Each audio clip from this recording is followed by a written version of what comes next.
বীর চট্টলা টিভি। গত ৫ আগস্ট সাবেক প্রধানমন্ত্রী শেখ হাসিনা ক্ষমতাচ্যুত হওয়ার পর সৌদি আরবে ঘরোয়া আয়োজন করার সময় গ্রেফতার হন কয়েকজন প্রবাসী বাংলাদেশি। তার মধ্যে ১০ জনকে দেশে ফেরত পাঠিয়েছে সৌদি সরকার। বৃহস্পতিবার ৩ এপ্রিল দিবাগত রাত ১:৩০টায় সৌদি এয়ারলাইন্সের একটি ফ্লাইটে তারা দেশে পৌঁছান। তাদের মধ্যে কয়েকজনকে বিএনপির রাজনীতির সঙ্গে জড়িত। বিমানবন্দরে নেমে তারা উপস্থিত সাংবাদিকদের সঙ্গে কথা বলেন। সেখানে ইয়াকুব নামে একজন প্রবাসী ব্যবসায়ী বলেন, বাংলাদেশ সরকারকে আমরা অসংখ্য ধন্যবাদ জানাই। সরকারের সহযোগিতায় আমরা প্রায় ৮ মাস পর বন্দিখানা থেকে মুক্তি পেয়েছি। গত বছরের ৯ আগস্ট বাংলাদেশের শান্তি রক্ষার জন্য আমরা একটা আয়োজন করেছিলাম।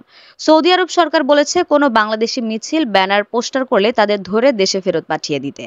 আমরা সে দেশের আইনকে শ্রদ্ধা জানিয়ে গত ২০ বছর সেখানে অবস্থান করেছি। কিন্তু আমাদের ভুল ছিল এতটুকুই, আমরা জানতাম না যে ঘরোয়াভাবে আয়োজন করা অন্যায়। তিনি আরো বলেন, সৌদি আরব খাবারের জন্য অনেক বিখ্যাত। তারা গরিব মানুষকে খাইয়ে থাকেন। আমরা সেই বিবেচনায় আন্দোলনের শহীদদের জন্য দোয়া মাহফিলের আয়োজন করেছিলাম। সৌদি থেকে ফিরে আসা উপর এক প্রবাসী দাবি করেন, সৌদির জেলে ১১৯ জন বন্দী ছিলেন। সেখান থেকে ২ জন বাদে বাকি সবাই দেশে ফেরত এসেছেন। বাকি ২ জন পাসপোর্ট সমস্যার কারণে আসতে পারেননি বলে জানান তিনি। ফিরে আসা প্রবাসী কুমিল্লার মোহাম্মদ জামিল হোসেন জানান, আমরা যা করেছি ঘরোয়াভাবে করেছি।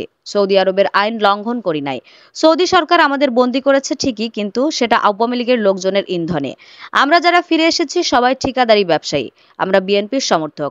অন্তর্বর্তী সরকারের কাছে আবেদন, আমাদের সৌদি নিষেধাজ্ঞা উঠিয়ে যেন সে দেশে আবার যাওয়ার ব্যবস্থা করে দেয়। আমাদের লাখ লাখ টাকার জিনিসপত্র সেখানে রয়ে গেছে। এ সময় সরকারের সহযোগিতা নিয়ে তারা কর্মস্থলে ফিরে যাওয়ার কথাও জানান।